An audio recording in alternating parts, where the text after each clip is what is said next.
할렐루야. 우리 마음과 뜻과 정성을 다해서 거룩하신 하나님께 예배드리겠습니다. 다 같이 기도하겠습니다.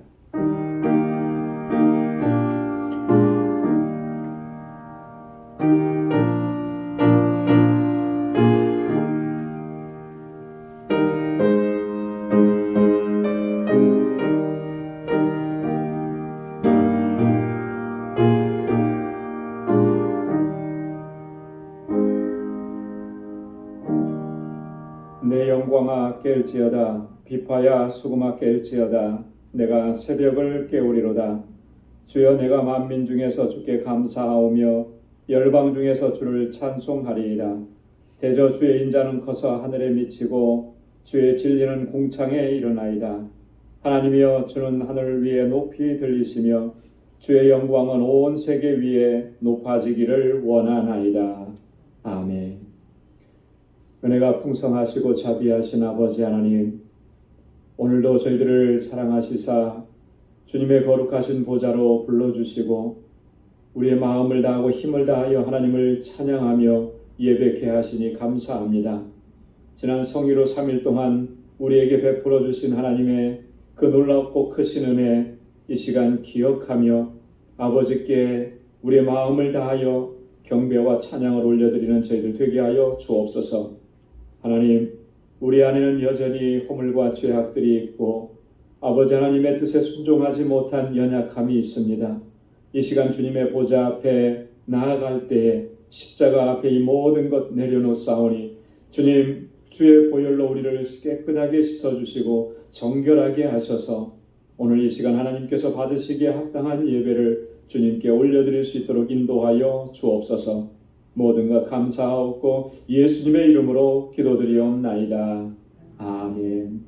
전능하사 천지를 만드신 하나님 아버지를 내가 믿사오며 그 외아들 우리 주 예수 그리스도를 믿사오니 이는 성령으로 잉태하사 동정녀 마리아에게 나시고 본디오 빌라도에게 고난을 받으사 십자가에 못 박혀 죽으시고 장사한 지 사흘 만에 죽은 자 가운데서 다시 살아나시며 하늘에 오르사 전능하신 하나님 우편에 앉아 계시다가 저리로서 산 자와 죽은 자를 심판하러 오시리라. 성령을 믿사오며 거룩한 공예와 성도가 서로 교통하는 것과 죄를 사하여 주시는 것과 몸이 다시 사는 것과 영원히 사는 것을 믿사옵나이다.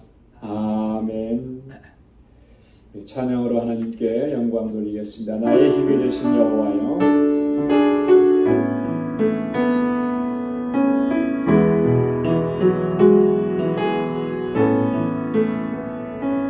나의 힘이 되신 여호와여, 내가 주님을 사랑합니다. 주는 나의 반석이시며 나의 요새시라. 주는 나를 건지시니 나의 주 나의 하나님, 나의 피할 바위시요 나의 방패시라. 나의 하나님, 나의 하나님,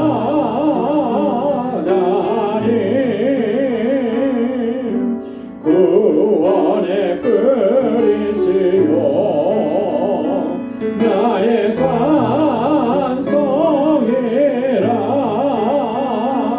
나의 하나님,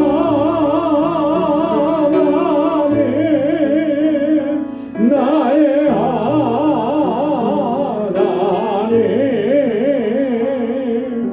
그는 나의 여호와, 나의 구세주, 나의 생명이신 여호와여, 내가 주님을 사랑합니다. 주는 나의 사랑이시며 나의 의지시라. 주는 나를 이끄시어 주의 길 인도하시며 나의 생의 목자 되시니 내가 따르리라.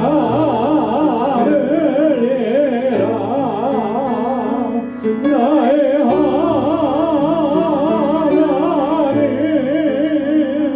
나의 하나님,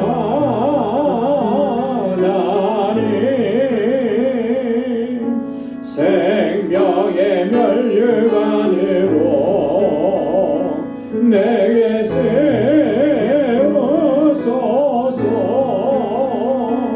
나의 하나님,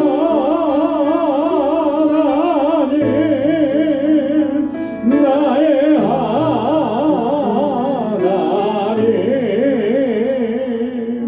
그는 나의 여호와,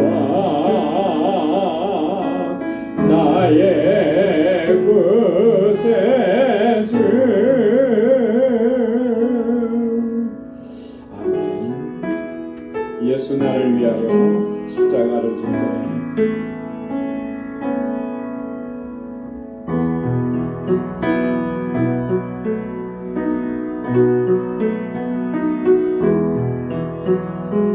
예수 나를 위하여 십자가를 질 때 세상 죄를 지시고 고초당하셨네. 예수여, 예수여, 나의 죄 위하여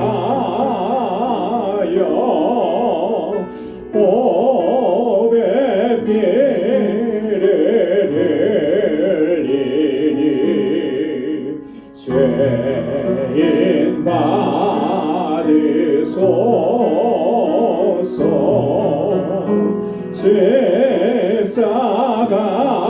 십자가를 지심이 무슨 죄가 있나. 저 무지한 사람들 메시아 죽였네. 예수여, 예수여, 나의 죄 위하여 보배 피를 흘리니 죄인 받으소서.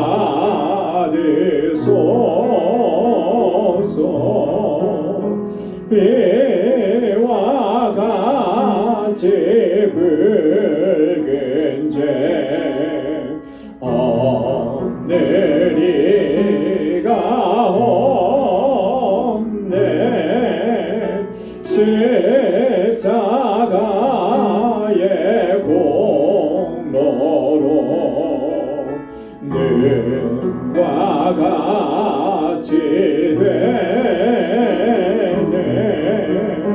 예수여, 예수여, 나의 죄 위하여 보배 피를 흘리니 죄인 받으소서. 받으소서.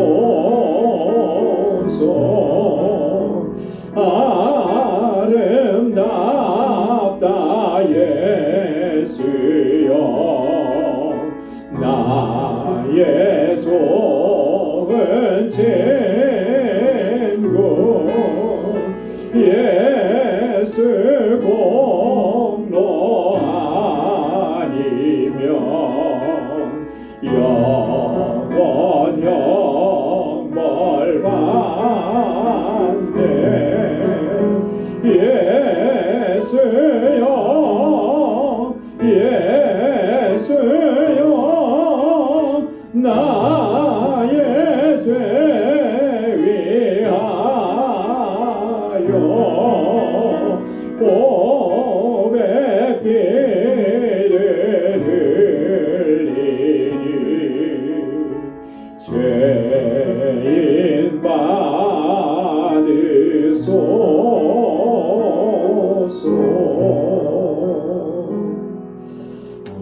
하나님의 은혜로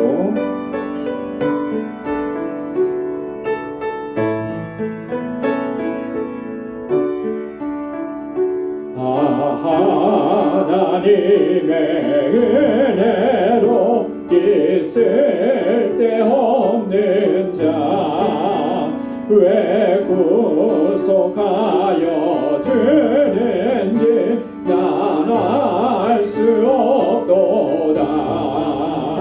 내가 믿고 또 의지하며 내 모든 형편 잘 아는 주님 늘 돌보아 주실 것을 나는 확실히 아는.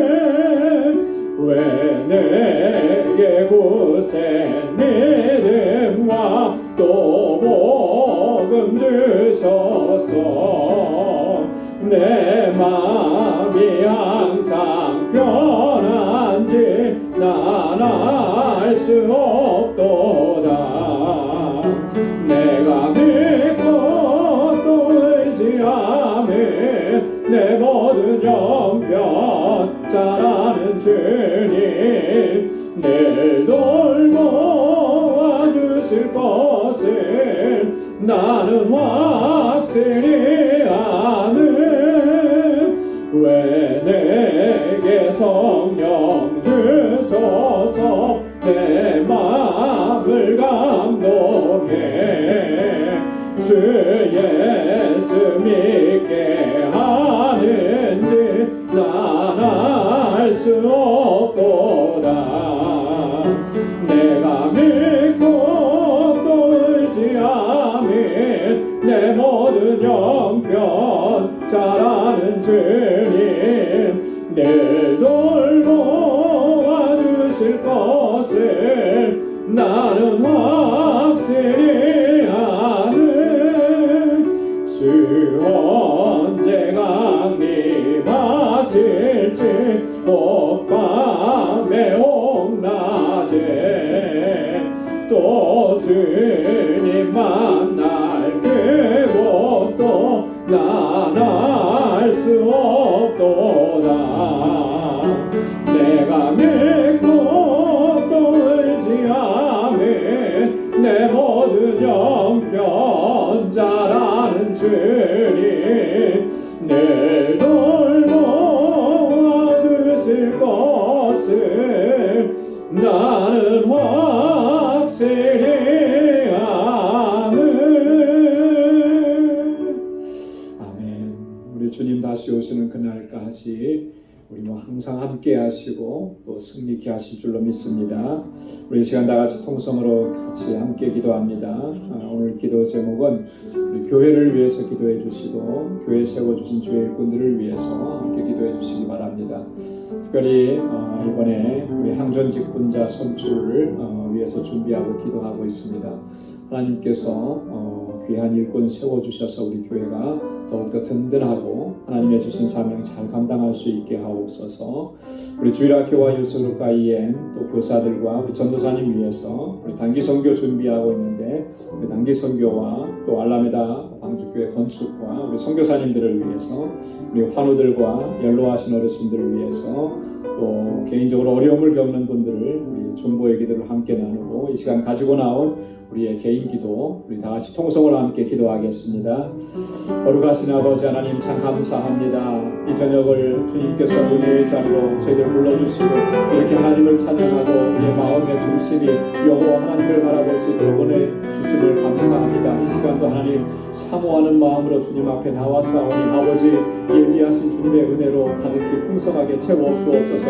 주님의 주시는 능력이 아니면 아버지 하나님이 험한 세상을 이겨나갈 수가 없습니다. 우리의 믿음을 더욱 견고하게 하시고 성령으로 충만하게 하옵소서. 늘 강건하게 하옵시고 어떠한 시련도 넉넉히 이겨낼 수 있는 믿음의 영사들이 다 되게 하여 주시옵소서. 은혜로 충만케 하여 주옵소서. 이 시간 저녁에 마음을 같이 하여서 기도하고 있는 것은 우리 방주교회 하나님께서 세우신 그 목적과 뜻에 합당하게 행할 수 있도록 도와주옵소서. 진정한 믿음의 공동체로 견고하게 서게 하시고 아름다운 사랑의 공동체가 서로 사랑하고 아끼고 위로하고 격려하고 하나님의 뜻을 이루어갈 수 있게 인도하여 주옵소서. 상처받은 영혼들이 이곳에 나와서 하나님 주의 치유의 역사 주의 은혜를 경험할 수 있도록 은혜 더하여 주시옵소서. 아버지 하나님 또 새해에는 아버지 이렇게 귀한 집회자를 선출합니다.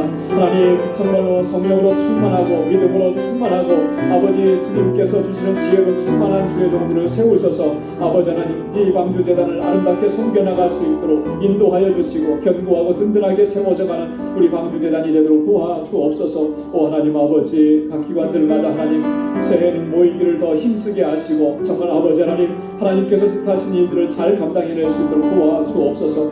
아버지 하나님 특별히 아버지 유스그룹과 EM 우리 주일학교 하나님 아버지 하나님 저들을 붙잡아 주시고 이곳에서 전환하는 우리 어린 신령들과 학생들 청년들 주님의 능력의 장중에 붙들어 주옵소서.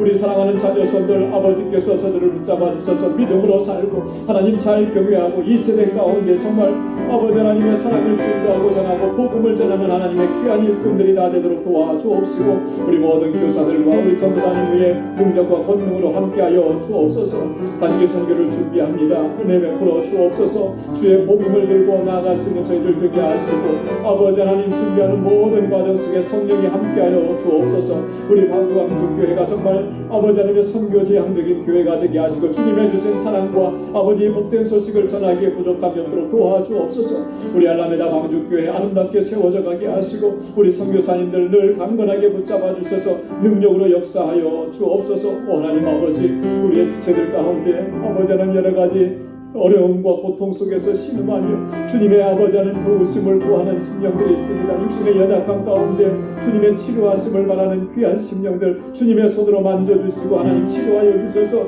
온전하게 하시고 아버지 하나님 주님의 능력으로 덧입혀 주셔서 다시 새 힘을 얻고 일어서서 아버지 믿음으로 승리하게 도와주시옵소서. 오늘도 아버지 하나님 주님 앞에 저희의 간절한 기도의 제목을 아버지 앞에 아뢰며 간구하고 기도하오니 사랑하는 주의 종들의 기도마다 주의 선하신 응답을 하여 주옵소서. 매일매일의 삶이 하나님의 기적 하나님의 역사 아버지 하나님의 주님의 놀라우신 일들을 경험하는 복된 삶이 되게 하여 주옵소서. 오늘도 말씀 앞에 세워주셨사오니 우리 마음밭을 기경하여 주시고 하나님의 귀한 말씀으로 우리를 새롭게 하여 주옵소서. 주님 함께 하심을 감사합니다. 모든 영광 주님께 올려드립니다. 예수님의 이름으로 간절히 기도드리옵나이다.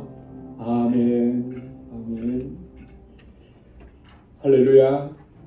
이제 우리 말씀 함께 공독하도록 하겠습니다. 오늘 묵상할 하나님 말씀은 이제 고린도전서 14장입니다. 1절에서 19절까지 말씀 우리 한 절씩 교독하겠습니다. 고린도전서 제14장 1절에서 19절까지입니다. 사랑을 따라 구하라. 신령한 것을 사모하되 특별히 예언을 하려고 하라.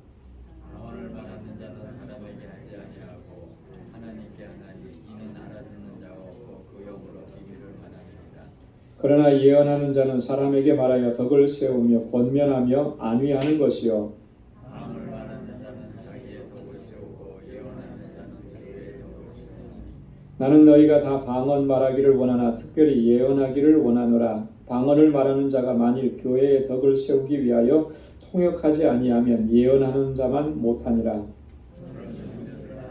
너희에게 나가서 방언을 말하고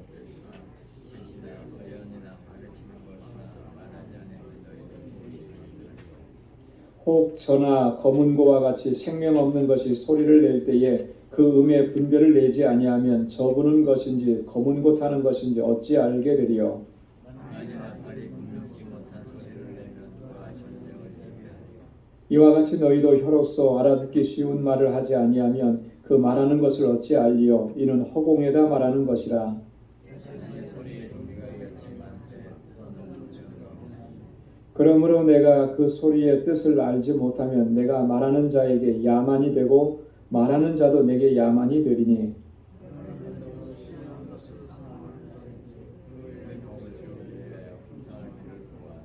그러므로 방언을 말하는 자는 통역하기를 기도할지니.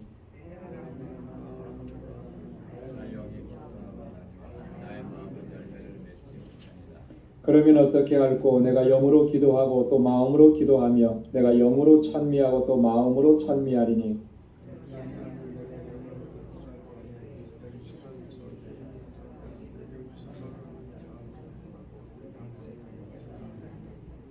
너는 감사를 잘하였으나 그러나 다른 사람은 덕세움을 받지 못하리라. 내가 너희 모든 사람보다 방언을 더 말하고 다 함께요. 그러나 교회에서 내가 남을 가르치기 위하여 깨달은 마음으로 5마디 말하는 것이 1만마디 방언으로 말하는 것보다 나으니라. 아멘. 우리 계속 지금 은사에 대해서 우리 고린도전서 12장에서부터 지금 말씀을 계속 이어오고 있습니다. 오늘 그 고린도전서 14장에서는 여러분 뭐에 대해서 얘기하는 것 같습니까? 뭐에 대해서 예언하죠?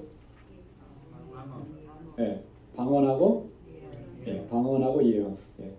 방언의 은사와 예언의 은사에 대해서 지금 바울이 집중적으로 이 14장 전체에서 지금 이야기를 합니다. 이렇게까지 이야기하는 걸 보면 우리가 뭘 짐작해 볼 수 있느냐면 이 고린도 교회가 지금 은사의 문제로 인해서 많이 어지럽고 시끄러웠다 그랬는데 그 중에서도 특별히 방언의 은사 또 예언의 은사 때문에 많이 교회가 이제 혼란스러웠다, 질서가 없어졌다라고 하는 것을 우리가 알 수가 있어요. 그래서 오늘 집중적으로 그 얘기를 하는데 그 첫 번째 전반부에 있는 내용을 우리가 함께 좀 살펴보려고 합니다. 이 예언의 은사나 방언의 은사 이것을 얘기하면서 우리가 바울이 전제하는 게 있어요. 그건 뭐냐면 이 두 은사 중에 뭐 어떤 은사가 더 크냐, 어떤 은사가 더 중요하냐, 바울이 그런 거 얘기하려고 하는 거 결코 아니라는 거예요. 물론 이렇게 읽다 보면 우리가 지금 본문을 같이 봉독했습니다만은 바울이 뭘 좀 더 강조하는 것 같아요? 예언의 은사를 더 강조하는 것 같죠. 그러니까 예언의 은사를 분명히 강조하고 있는데 그러면은 예언의 은사가 더 좋은 것이고 더 나은 것이고 더 최고의 은사냐? 바울은 그런 거 얘기하려고 하는 게 아니라고 하는 거죠. 바울의 관점은 여기서 뭐예요? 은사의 목적이 뭐냐라고 하는 거, 여기에 집중을 하는 겁니다. 여러분, 은사는 하나님께서 우리에게 은사 주시는 목적이 뭐라 그랬습니까? 덕을 세우는 거라 그랬죠. 그죠? 유익을 끼치고 덕을 끼치는 거예요. 그게 은사의 목적입니다. 그래서 여러분 우리가 어떤 은사를 받았든지 그 은사를 활용할 때는 항상 이걸 생각해야 되는 거예요. 이것이 과연 우리 교회 공동체와 다른 사람들에게 덕이 되는가, 유익을 끼치고 있느냐, 이걸 얘기합니다. 그래서 오늘 이 덕과 유익을 끼치는 이 관점에서 생각할 때에 바울은 뭐라고 얘기하는 겁니까? 방언의 은사보다 예언의 은사, 그게 더 덕과 유익을 끼친다라고 하는 거예요. 그렇다고 해서 방언의 은사가 덕이 안 된다, 유익이 안 된다 이런 말은 아니에요. 이 방언의 은사가 덕과 유익을 끼치기 위해서라면 반드시 뭐가 있어야 된다는 거죠? 통역이 있어야 된다라고 하는 거예요. 그죠? 그래서 그 방언을 통역해야만 알아들을 수 있는 거 아니에요. 그죠? 네. 여러분 우리가 지금 미국에서 막 이렇게 살고 있는데 영어는 조금씩 다 하고 뭐 잘 아시는 분도 있고 그래요. 근데 갑자기 누가 독일 사람이 와서 여기서 막 말하면 우리 그거 알아들을 수 있겠습니까? 그거 알아들으려면 어떻게 해야 되는 거예요? 통역하는 사람이 있어야 되는 거예요. 마찬가지라는 거예요. 이 방언의 특징들이 있어요. 그 방언의 특징들도 이따가 좀 설명을 합니다. 그 방언의 특징 중에 가장 큰 특징은 뭐냐면 영으로 기도하는 것이고 하나님에게 직접적으로 기도하는 것이다.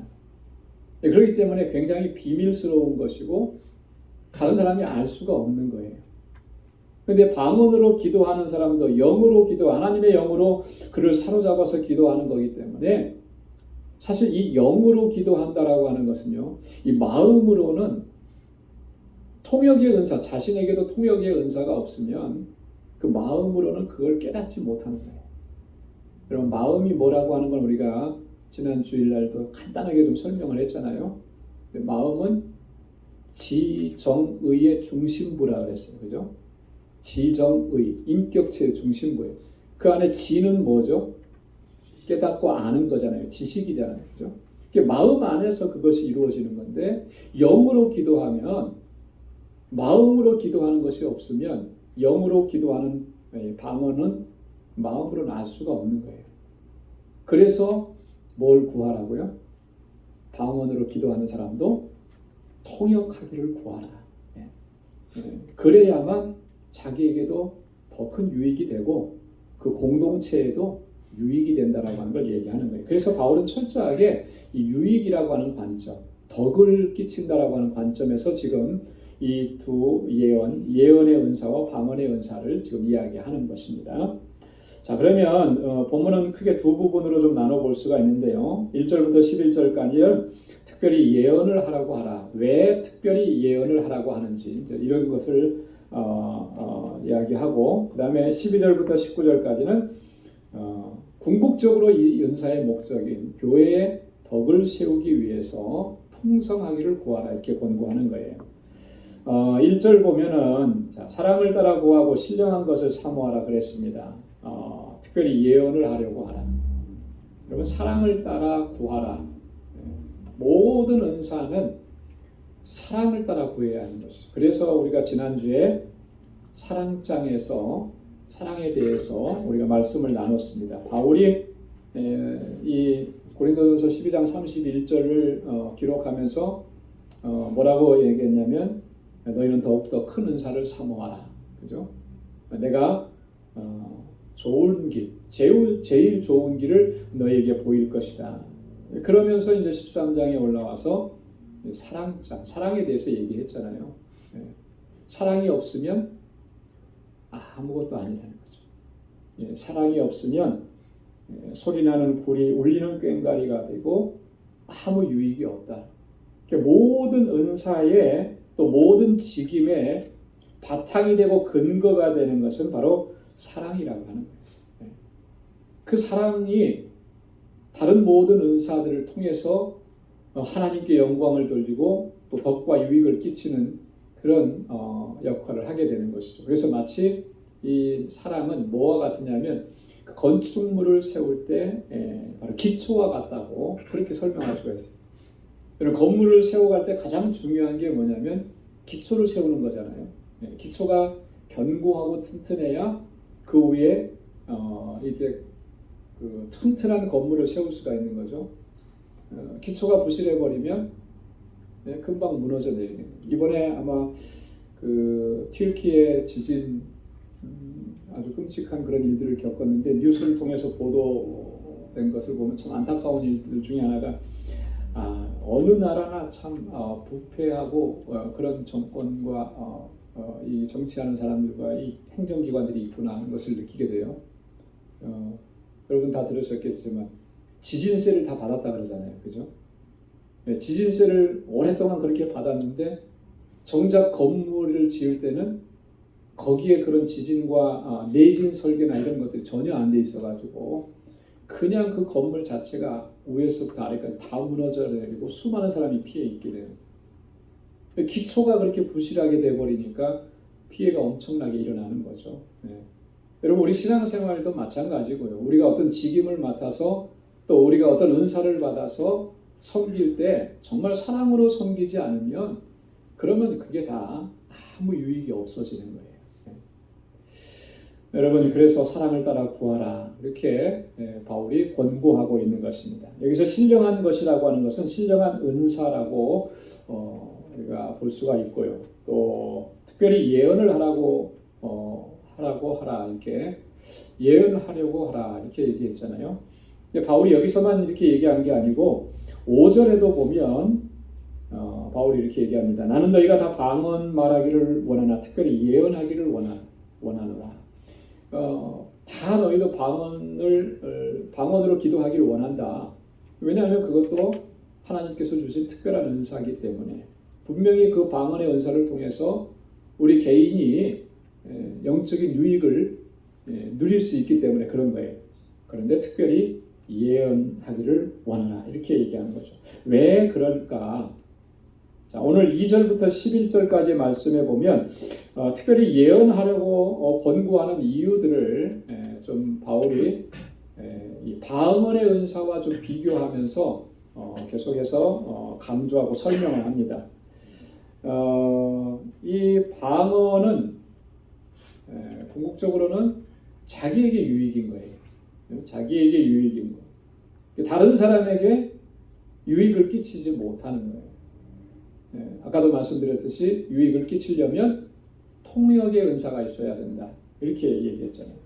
그러니까 2절 말씀에 보면 방언이라고 하는 것은 어떠냐면 사람에게 하지 아니하고 하나님께 하는 것이기 때문에 그죠? 방언 기도는 본래적인 그 목적이 하나님을 향해서 기도하는 거예요. 사람을 향해서 내가 방언으로 이야기하는 거, 뭐 이런 거는 결코 아니라는 거죠. 오래전에 한국에 있었을 때 이렇게 참 방언에 대한 뭐라 그럴까 에피소드, 사건 뭐 이런 것들이 굉장히 상황들이 많이 있었어요. 한국 교회는. 왜냐하면 하여튼 특별하게 그 은사에 대해서 관심이 많았고 특별히 방언의 은사에 대해서 어떤 교단에서는 그렇게까지 얘기를 했어요. 방언을 받지 못하면 거듭나지 못한 거다 이렇게까지. 그리고 그 교단은 신학교 가려면 모든 그 신학교를 지원하는 사람은 방언을 해야만 입학이 가능하기도 하고 그런 정도로 한국 교회가 막 부흥하고 그랬을 때 그 방언을 아주 유난히 이렇게 강조하는 그런 교단도 있었거든요. 그러다 보니까 이 웃지 못할 해프닝이 참 많이 일어난 거예요. 저희 학생 때도 보면 이렇게 학생들 이렇게 어떤 그 연합 집회나 이런 데가 오늘 방언을 하게 도와준다는 거예요. 옆에 와서. 그러면서 뭐라 그래요? 여러분은 경험을 안 해보셨나 보다. 이렇게 하면 방언할 수 있다고. 그러면서 뭐 랄랄랄랄랄랄을 계속 하다 보면 방언이 터진다고 뭐 이런 거예요. 여러분 이게 지금은 우리가 웃을 수 있지만 그 시대에는 정말 그런 줄 알고 그걸 따라하는 사람들이 적지 않았다라고 하는 거예요. 적지 않았다. 굉장히 문제가 심각했던 거죠. 방언이 과연 그런 거냐? 그런 게 아니에요. 하나님이 주신 은사인데 내가 여기서 랄랄랄라 연습한다고 그게 방언이 되겠어요? 아닌 거죠. 그럼 뭐예요? 자기 노력으로 한번 해보겠다라고 하는 건데 그렇게 가르쳤었다라고 하는 거죠. 얼마나 엄청나게 참 무지막지할 정도로 끔찍한 일들이었던 거죠. 자, 방언은 근데 다른 사람에게 유익을 못 끼치는 거예요. 알아듣는 사람이 없어요. 왜냐하면 영으로 그 비밀을 말하는 것이기 때문에. 여기서 말하는 비밀을 말한다라고 하는 것은요. 어떤 특별한 계시를 얘기한다 뭐 그런 게 아니고 하나님과 그 사람의 영과 1대1의 관계 속에서 기도하는 것이다. 그러니까 1대1의 관계니까 비밀스러운 거죠. 다른 사람이 알 수 없는 것이고 또 영으로 말하는 것이니까 알 수 없는 거예요. 그런 의미예요. 자, 방언은 자기의 덕을 세운다고 그랬잖아요. 4절에도 보면 방언을 말하는 자는 자기 덕을 세우고 또 5절에도 보면 방언을 말하는 자가 교회의 덕 세우기 위해서 통역하지 않으면 뭐만 못하다 그랬어요? 예언하는 자만 못하다. 방언이 정말 영적인 은사고 영으로 기도하는 것이니까 이게 얼마나 대단한 거예요. 그런데 통역하는 자가 없으면 교회의 덕을 세우기 위해서 통역하지 않으면 예언만 못한 거예요. 어떤 측면에서 이 공동체의 유익이라고 하는 측면에서 이제 그렇다라고 하는 거예요. 그래서 예언하라고 더 권고하는 것입니다. 7절부터 11절까지 보면 여러분 알아듣지 못한다라고 하는 것이 얼마나 무익하고 또 얼마나 위험한가라고 하는 것을 바울이 좀 비유를 들어서 설명을 합니다. 자, 방언은 통역하기 전까지는 그 공동체 이론들이 알아듣지 못한다 그랬잖아요. 근데 그걸 자꾸 강조하고 그것을 교회 공동체 안에서 뭐 이렇게 공적으로 이렇게 방언으로 말하게 하고, 제가 어떤 한국에 있을 때 어렸을 때인데요, 청년 때니까 기도원에 갔는데 방언의 은사를, 특별히 방언의 은사를 받으신 그 강사 목사님이셨어요. 근데 방언의 은사 중에 통역의 은사를 받으셨대요. 그래가지고 그 기도회 시간에는 뭐 이렇게 방언 집회이다시피 했는데 그렇게 하더라고요. 이 방언 방언의 은사 받으신 분, 방언할 줄 아시는 분 일어나 보시라. 일어나 방언으로 한번 해보라. 그러니까 뭐라고 하는 거예요. 저는 못 알아듣겠더라고요. 그러더니 이제 그 목사님 다 듣고 이제 설명을 하는 거예요. 이건 무슨 것이다. 뭐라. 근데 한 사람 앞에 가서 뭐라고 하니까 막 야단치는 거예요. 왜 가짜로 그렇게 하느냐고. 그거는 방언이 아니다고 소리치는 거예요. 그때는 참 신기하기도 했죠. 근데 지나고 나서 보니까 방언이 그런 건가? 성경은 아무리 읽어봐도 공적으로 퍼블릭하게 연설하듯이 그렇게 방언해야 된다라고 하는 말이 하나도 없는 거예요. 그렇잖아요, 그죠? 오히려 성경은 방언으로 기도하는 것은 하나님과 1대1의 관계 속에서 기도하는 것이니까 혼자서 하나님께 나아가는 거죠.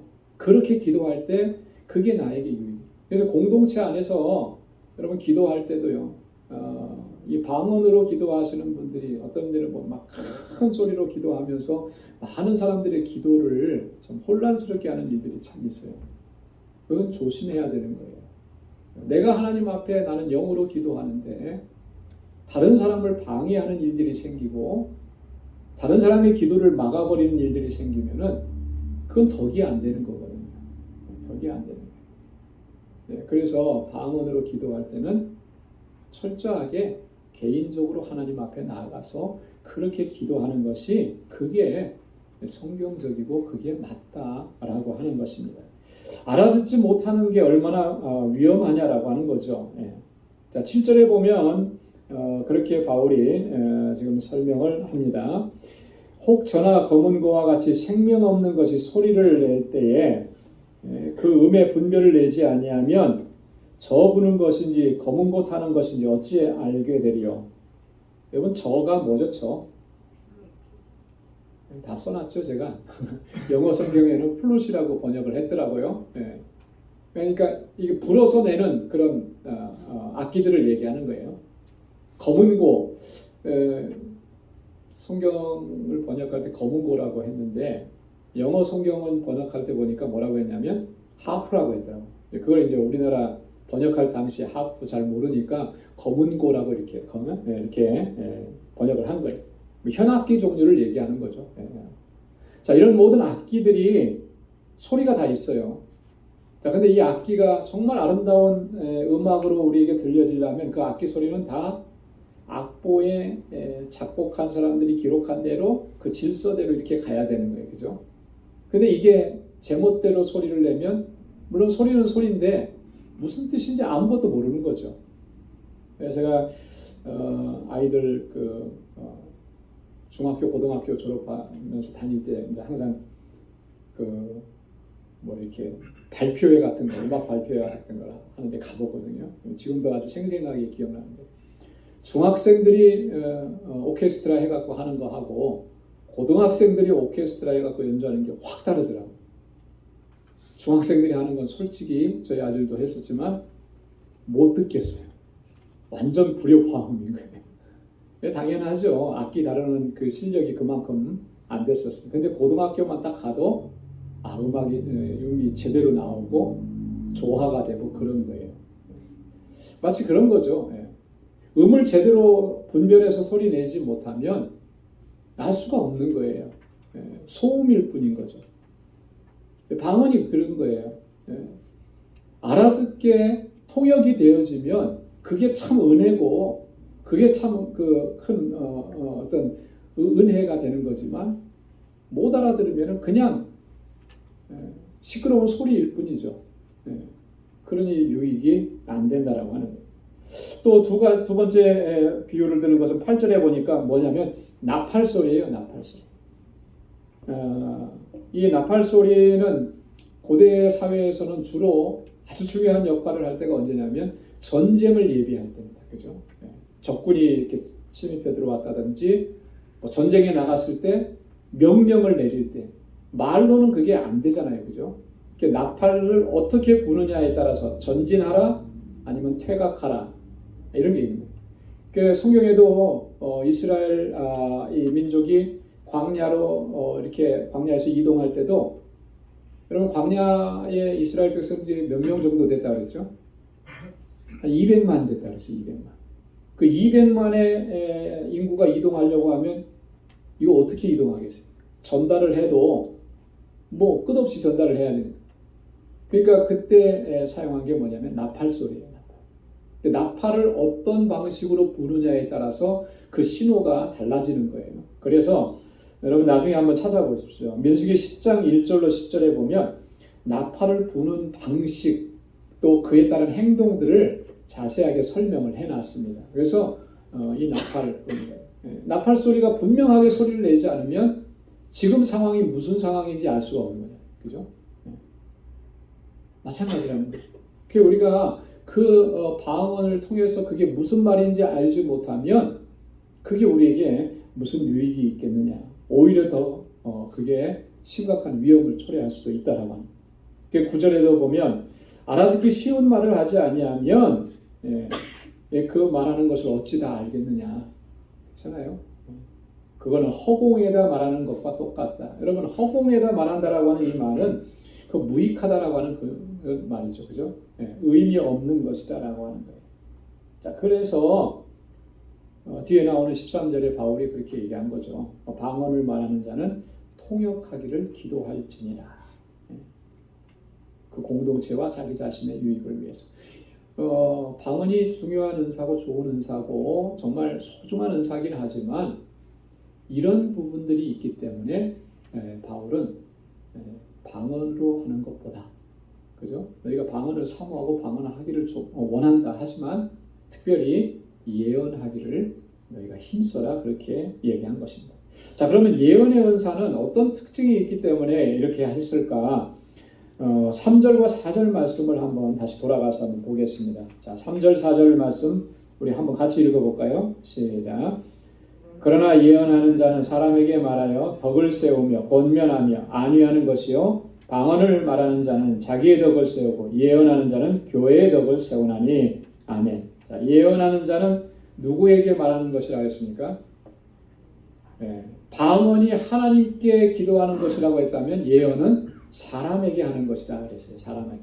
자, 근데 그 예언의 특징이 뭐냐면 덕을 세우고 권면하고 안위하는 것이고 또 나중에는 예언하는 자는 교회의 덕을 세우는 것이다. 공동체에 유익하게 하는 것이다라고 하는 거예요.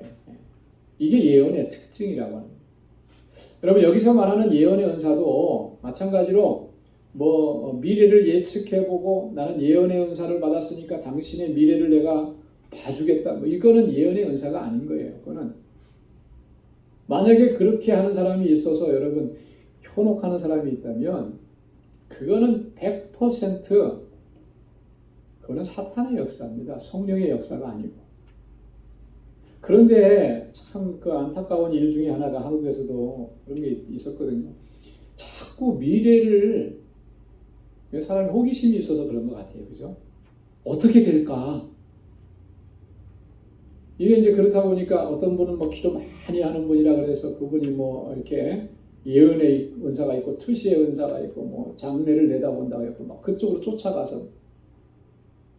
근데 이게 조금 더 심하면 어디까지 가느냐면요. 밖으로 나가요. 밖으로 나가서 어디 가서 물어봐요? 점치는 사람한테 가서 물어보는 거예요. 점치는 사람. 여러분 우리가 지금 뭐 그런 사람이 있을까 하지만요. 놀랍게도 한국 교회에 그런 사람들이 너무나 많다는 거예요. 그 예전에 TV에서도 그 어떤 뭐 시사 프로그램에서도 그 문제를 한번 다룬 거를 봤어요. 이게 얼마나 심각한 문제였으면, 그죠? 얼마나 그 샤킹한 그런 거였으면 안 믿는 사람들도 그걸 시사 문제로 다루더라고요. 이게 얼마나 그 신앙관이 잘못되어 있는지를 보는 거죠. 보여주는 거죠. 여러분 예언은 그런 게 아니라는 거예요. 여기서 보면 하나님께서 주시는 말씀으로 권면하고 위로하고 안위하는 역할을 하는 게 그게 예언의 은사예요. 그렇게 해서 공동체의 덕을 세우는 거죠. 이 덕을 세운다라고 하는 말은 헬라어로 오이코도멘, 집을 짓는다라고 하는 말이죠. 집을 지어 나가는 그런 의미예요. 그래서 구성원들의 믿음을 잘 형성시켜주고 향상시켜주는 것. 권면한다라고 하는 말은요, 파라클레신이라고 그랬잖아요. 위로하고 격려한다라고 하는. 헬라어로 파라클레신 하면은 좀 비슷한 단어 우리가 아마 많이 들어본 단어 있을 거예요. 보혜사 성령을 얘기할 때 보혜사를 파라클레토스라고 이렇게 얘기합니다. 같은 어원이에요. 바로 곁에서 돕는 자. 이게 이제 성령, 보혜사 성령을 헬라어로 이렇게 표현을 하는 거예요. 같은 의미죠. 안위한다라고 하는 말도 용기를 북돋아 준다라고 하는 그런 의미, 같은 의미인 거예요. 예언은 그런 역할을 하는 거예요. 그렇기 때문에 바울이 예언하기를 더 힘써라 이렇게 얘기한 거죠. 그래서 그런 예언의 은사가 많은 교회에는 어떤 현상이 일어나겠습니까? 서로 권면하고 서로 위로하고 서로 격려하고 무엇으로 그렇게 하죠? 하나님의 말씀으로 그렇게 하는 거예요. 그죠? 하나님이 주신 말씀으로 그렇게 위로하고 격려하고 서로를 세워주는 거죠. 그러면 그 공동체가 어떻게 돼? 교회에 덕을 세운다 그랬잖아요. 오이코돔에 집을 짓는 거죠. 그 견고하게 집을 져가는. 하나님의 집이 하나님의 공동체가 더 견고하고 든든하게 서갈 수 있는 거예요. 그래서 예언의 은사를 사모하라. 그렇게 이야기하고 있는 것입니다. 자, 5절 말씀에 보면 방언을 말하는 자가 만일 교회의 덕을 세우기 위하여 통역하지 아니하면 예언하는 자만 못하다 그랬잖아요. 여기도 보면은 교회의 덕을 세우는 일을 먼저 얘기합니다. 6절에도 보면은 그런즉 형제들아 내가 너희에게 나아가서 방언을 말하고 계시나 지식이나 예언이나 가르치는 것이나 말하지 아니하면 너희에게 무엇이 유익하리요? 아주 결정적으로 얘기하는 거죠. 내가 너희에게 나아가서 방언만 말한다면, 방언으로 말한다면 너희가 무슨 유익을 얻을 수 있겠느냐는 거죠. 방언으로만 얘기하고 계시를 얘기하지 않고 지식을 얘기하지 않고 예언을 얘기하지 않고 가르치지 않는다면 무슨 유익이 있겠느냐는 거예요. 여러분 계시라고 하는 것은 하나님의 말씀을 의미하는 거잖아요. 그죠? 하나님의 말씀으로 가르치지 않으면 지식이라고 하는 말은요. 그 계시에 대한 깨달음, 아는 것을 의미하는 거예요. 그 계시를 깨달은 것을 이야기하지 않으면 무슨 유익이 있겠느냐. 예언이라고 하는 건 아까 말씀드렸잖아요. 그 계시의 말씀을 선포하는 거죠. 전하는 거죠. 그런 일들이 없으면 무슨 유익이 있을 수 있겠느냐. 하나님의 말씀이 전해지지 않고 증거되지 않으면 어떻게 하나님의 말씀을 통해서 우리가 유익을 얻을 수 있겠느냐. 그렇지 못하지 않느냐. 그래서 바울이 이렇게 예언의 은사를 더 사모하라 이렇게 얘기하는 것입니다. 자, 그 다음에 이제 12절부터 19절까지는 교회의 덕 세우기를 위해서 힘써야 된다라고 하는 것을 강조하죠. 그래서 12절에 보면 풍성하기를 구하라 이렇게 얘기했습니다. 우리 12절 말씀도 한번 같이 읽어보겠습니다. 그러면 너희도 신령한 것을 사모하는 자인즉 교회의 덕 세우기를 위하여 풍성하기를 구하라. 아멘. 여러분 우리가 은사는 사모하고 구해야 돼요. 여기 사모하라라고 했는데 사모한다라고 하는 말은요. 원어의 의미를 보면 이런 거라 그래요. 예. 사냥을 할 때 사냥감을 쫓아가면 끝까지 추격해서 쫓아가잖아요. 그죠? 예. 그런 것과 같이 은사를 사모하라는 거예요. 여러분 그래서 뭐 은사 있어도 그만 없어도 그만 뭐 주시면 받고 안 주시면 안 받고 뭐 그게 뭐 신앙생활 하는데 큰 뭐 지장이 있겠나? 여러분 그렇게 은사를 대하지 말라는 거예요. 은사는 사모해야 돼요. 그것을 사모한다라고 하는 것은요. 그만큼 하나님의 뜻대로 내가 섬기는 삶을 살겠다라고 하는 그런 의지가 그 속에 담겨져 있는 거죠. 그래서 은사를 주신 대로 우리는 섬김의 삶을 살아가고 섬김의 사역을 감당해야 하는 것이죠. 근데 교회의 덕 세우기 위해서 바울이 뭐라고 했습니까? 뭘 구하라 그랬어요? 풍성하기를 구하라. 풍성하기를. 여러분 이게 은사를 구하는 목적인 거예요. 하나님 나에게 이런 은사 주십시오. 더 큰 능력으로 내게 은사를 주십시오. 근데 그것으로 뭘 하려고 하느냐? 내 영광을 위해서? 그건 아니라는 거죠. 교회의 덕을 세우는 일을 위해서. 그렇게 은사를 구하라라고 합니다. 방언을 말하는 자는 통역하기를 기도하라 그랬죠. 이거는 뭐 변함없는 진리잖아요. 통역하기를. 그래서 여러분 지금 방언으로 기도하시는 분, 방언의 은사를 받으신 분이 계시다면 반드시 구해야 돼요. 통역하기를. 그래야 내가 내 영으로 기도하는 것이 마음으로 기도하는 것이 되는 거예요. 그렇죠? 내가 영으로 기도할 때에 내가 그게 무슨 기도인지를 알게 된다라고 하는 것이죠. 그래서 14절과 15절에 보면 영과 마음으로 기도해야 되기 때문에 통역하기를 구하라 그런 거죠. 내가 만일 방언으로 기도하면 나의 영이 기도하거니와 나의 마음은 열매를 맺지 못하리라. 그러면 어떻게 할꼬? 내가 영으로 기도하고 또 마음으로 기도하며 내가 영으로 찬미하고 또 마음으로 찬미하리라. 여러분이 영으로 기도할 때 이 영이라고 하는 것은요. 이 영은 이 헬라어로 프니우마 이렇게 얘기하는 스피릿이라고 하는 거잖아요. 이 영은 하나님께서 우리 인간을 창조하실 때 우리 인간 구조에서 가장 우위를 차지하는 첫 번째를 차지하는 그런 영역이 바로 영입니다. 우리 인간은 어떻게 구성되어 있죠? 우리 그리스도인들이 기독교의 인간 이해는 인간은 어떻게 구성되어 있다고 설명을 하느냐면 첫째로는 육체가 있어요. 육체, 그죠? 우리 육체가 있잖아요. 그리고 두 번째는 영이 있습니다. 영으로 창조가 됐어요. 창세기에 보면 하나님께서 우리에게 생기를 불어넣으셔서 생명이 되었다. 세 번째는 뭐예요? 혼이 있는 거예요. 혼. 그래서 영, 혼, 육으로 구성이 되어 있어요. 근데 여기서 말하는 혼이라고 하는, 우리는 영혼이라고 붙여서 잘 많이 얘기를 하는데 이때 말하는 혼은 뭘 얘기하냐면 마음을 얘기하는 거예요. 마음. 그 영역은 완전히 다른 거예요. 영이라고 하는 이 영역은 하나님의 영과 교통하는 직관적인 기관이에요. 그래서 하나님께서 우리의 영으로 역사하시는 거죠. 마음이라고 하는 부분은 아까도 설명을 잠깐 했습니다만 이 전인격체의 중심부라 그랬잖아요. 그래서 이 마음은 뭘 주관한다 그랬죠? 지난 주일날 설교를 좀 잠깐 했습니다. 마음은 뭘 주관하는 거라고 했어요? 마음에서 뭐가 나오는 거죠? 생각이죠. 그래서 판단하는 거예요. 판단. 뭔가를 알아가는 거예요. 그리고 내가 생각하고 판단한 것으로 뭘 하게 하는 거예요? 행동하게 하는 거예요. 이게 다 마음에서 나오는 거예요.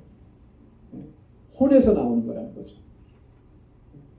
그래서 우리 마음을 잘 다스리는 거, 이게 너무나 중요한 거라고 했잖아요. 마음에 있는 모든 생각과 마음에 품은 것들이 다 행동으로 나오게 되어 있기 때문에. 자, 그래서 영으로 기도할 때는 이 마음이, 혼이 그 영의 기도를 알지 못하는 거예요. 영역이 다르잖아요. 그죠? 마음은 하나님과 직통하는 영역이 아니에요. 직관적인 영역이 아니에요. 영은 하나님께 직관하는 영역. 이게 완전히 영역이 달라요. 그러다 보니까 영으로 기도할 때는 마음이 그걸 알 수가 없는 거예요. 지적인 능력이 아무리 발휘되어도 영으로 기도하는 것을 알 수가 없는 거죠. 그래서 어떻게 해야 된다는 거예요? 통역하기를 구하라. 통역의 은사가 있으면 내가 영으로 기도할 때 그건 영으로만 기도하는 게 아니고 마음이 그걸 알아요. 그래서 영으로 기도하고 마음으로 기도한다는 거예요. 영으로 찬미하고 또 마음으로도 찬미한다. 그렇게 되기를 원한다라고. 그래서 통역하기를 구해야 된다. 힘써서 구해야 한다. 자, 그렇지 아니하면 그랬어요. 16절과 17절에 보면 그렇게 통역하기를 구하지 않아서 영과 마음으로 하나님께 기도하고 또 찬미하지 않게 되면 어떻게 된다라고 하는 거예요. 16절, 17절 말씀 우리 한번 같이 읽어보겠습니다. 그렇지 아니하면 내가 영으로 축복할 때에 무식한 처지에 있는 자가 내가 무슨 말을 하는지 알지 못하고 내 감사에 어찌 아멘하리요. 너는 감사를 잘하였으나 그러나 다른 사람은 덕세움을 입지 못하리라. 영으로 축복할 때에 여기서 축복은 감사의 기도를 얘기해요. 영으로 감사할 때에 다른 사람은 알지 못한다라고 하는 거죠. 어떻게 같이 감사하고 어떻게 같이 아멘 할 수 있겠느냐 할 수가 없다라고 하는. 그러니까 덕세움을 입지 못한다라고 하는 거죠. 여기서 무식한 자라고 썼잖아요. 조금 이 어감이 너무 안 좋아요. 그죠? 어떻게 이런 표현을 직접적으로 썼을까? 근데 이게 원래 의미는 뭐냐면 이런 거예요. 방언의 통역, 그 방언을 통역하는 그런 어떤 은혜가 없고 통변해주지 않는다면 도대체 그것을 이해할 수 없는 모든 사람들, 일반인. 방언으로 하는 그 기도를 이해하지 못한다라고 하는 측면으로 얘기했을 때 이제 여기서 무식한 자라 이렇게 표현을 한 거예요. 근데 그 의미는 이런 거죠. 방언을 통역해주지 않아서 그게 무엇인지 알지 못하는 사람들. 자, 그러면 그 사람들은 어떻게 한다는 거예요? 네가 무슨 말을 하는지 알지 못하지 않느냐. 그러니 너가 감사하는데 어찌 아멘 할 수 있겠느냐. 너는 감사를 참 잘했는데 그것이 과연 다른 사람의 덕을 세우는 일에 쓰여졌느냐. 그렇지 못했다라고 하는 거예요. 그렇기 때문에 이 은사를 구할 때 특별히 방언하는 자는 통역하기를 힘써라. 자, 18절과 19절 말씀에 보면 자, 깨달은 마음으로 5마디 말하는 것과 1만마디 방언으로 말하는 것이 어떤 차이가 있는지를 설명을 해줍니다. 바울은 방언에 대해서 이렇게 자세하게 얘기하는 것은요. 바울 자신도 방언의 은사에 있어서는 고린도 교회에서 막 자랑스럽게 얘기하는 그런 사람들보다도 바울은 더 많이 방언으로 기도했었음을 알 수가 있어요. 자, 그렇기 때문에 방언의 기도, 잘못된 방언 기도를 바울이 이렇게 지적을 해줄 수가 있다라고 하는 거죠. 이렇게 말할 수 있어서 내가 감사하다 이렇게 18절에 얘기하는 거예요. 만약에 바울이 방언 기도를 전혀 할 줄 모르고 방언의 은사도 안 받았는데 이렇게 만약에 얘기했다면 사람들이 과연 바울의 얘기를 들었을까? 듣지 않았겠죠, 그죠? 세 번에 뭐라 그랬을 거예요? 자기는 방언의 은사도 받지 못해놓고 무슨 소리를 하느냐 이렇게 얘기했을 거예요. 그러나 바울은 그렇지 않은 거예요. 하나님께서 그 은사를 주셨고 또 바울도 방언으로 늘 기도했었고 자, 그런데 고린도 교회 성도들의 방언은 지금 잘못되어 있다라고 하는 거죠. 그래서 이제 그것을 바로잡아 줄 수 있어서 참 감사하다 이렇게 얘기를 하는 거예요. 그러면서 19절에 보니까 그러나 교회에서 내가 남을 가르치기 위하여 깨달은 마음으로 5마디 말하는 것이 1만마디 방언으로 말하는 것보다 나으니라 그랬어요. 여기서 말하는 깨달은 마음으로 5마디 말하는 것, 이것은 다른 말로 얘기하면 은사, 예언의 은사를 얘기하는 거죠. 그게 1만마디 방언으로 말하는 것보다 낫다. 왜 그렇게 했습니까? 바울은 지금 어떤 측면에서 이렇게 얘기한다 그랬죠? 교회의 덕과 유익이라고 하는 측면에서. 여러분, 저 옆에 사람이 방언으로 막 기도하는데 그 방언하는 기도를 들으면서 여러분 나에게 어떤 찔림이 옵니까? 어떤 깨달음이 옵니까? 이런 깨달음은 올 수가 있을 수 있죠. 나도 방언 연사를 받았으면 좋겠다. 뭐 이런 거는 생길 수 있을지 몰라도 내 마음 속에 어떤 그런 찔림이 없고 교훈이 없고 그런 거예요. 그죠? 1만 마디 아니라 뭐 10만 마디, 100만 마디 방언으로 말해도 나에게는 그런 영향이 없는 거예요. 근데 내가 하나님의 말씀으로 깨달아진, 그죠? 그래서 나를 깨우쳐 주신 그 말씀으로 단 그것이 5마디, 아니 1마디라도 좋다는 거죠. 그것이 전해지면 유익이 되는 거죠. 덕을 끼치게 되는 거고. 그래서 그 한마디 말을 통해서 다른 사람도 깨닫게 되는 거예요. 그래서 바울이 그렇게 얘기하는 것입니다. 왜 그러냐면 예언의 은사가 그런 역할을 하기 때문에. 그렇죠? 어떻게 한다 그랬습니까? 3절에 예언은 덕을 세우고 권면하고 위로하는 것입니다. 여러분 오늘 이 말씀들을 통해서 우리가 좀 정리합니다. 우리가 정말 우리 공동체 안에 이런 예언의 은사로 이렇게 풍성하게 넘쳐나기를 소망합니다. 그래서 서로 위로하고 서로 격려하고 서로를 세워주고 그래서 우리 방주 공동체가 정말 하나님의 은혜 안에서 견고하게 서서 또 주님의 주신 사명을 잘 감당할 수 있기 위해서. 그럼 바울이 그랬잖아요. 풍성하기를 구하라 그랬잖아요. 그럼 예언의 은사는 바울이 지금 우리에게 권고하고 있는 것처럼 정말 그 은사로 또 풍성한 역사가 일어나기를 늘 기도하면서 또 하나님께서 은사를 주신 대로 그렇게 귀하게 섬기면서 하나님의 뜻을 이루어갈 수 있는 우리 모두가 될 수 있기를 주님의 이름으로 축원합니다. 기도하겠습니다. 하나님 아버지 감사합니다. 오늘도 이렇게 하나님을 경배하고 찬양하는 자리로 불러주셨고 또 하나님의 귀한 말씀으로 깨닫게 해주시니 감사합니다. 하나님께서 우리에게 은사를 주시는 목적과 이유는 하나님의 영광을 위해서 또 주님께서 세우신 이 공동체의 유익을 위해서 우리에게 허락해 주신 것인데 정말 아버지 사모하는 마음으로 더 풍성하기를 구하고 또 섬기며 하나님의 뜻을 이루어갈 수 있는 우리 방주 권속들이 다 되게 하여 주옵소서. 서로의 형편과 사정을 돌아보게 하시고 하나님께서 내게 허락해 주신 그 은혜와 은사로 섬기며 세워주며 또 부족한 부분들을 채워주며 그렇게 함께 하나님의 나라를 이루어갈 수 있는 우리 방주의 모든 권속들이 되게 하여 주옵소서.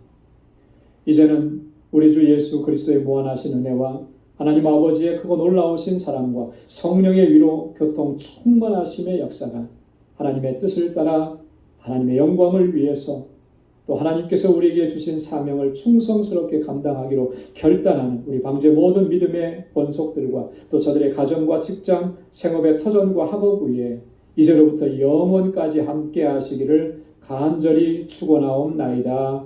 아멘.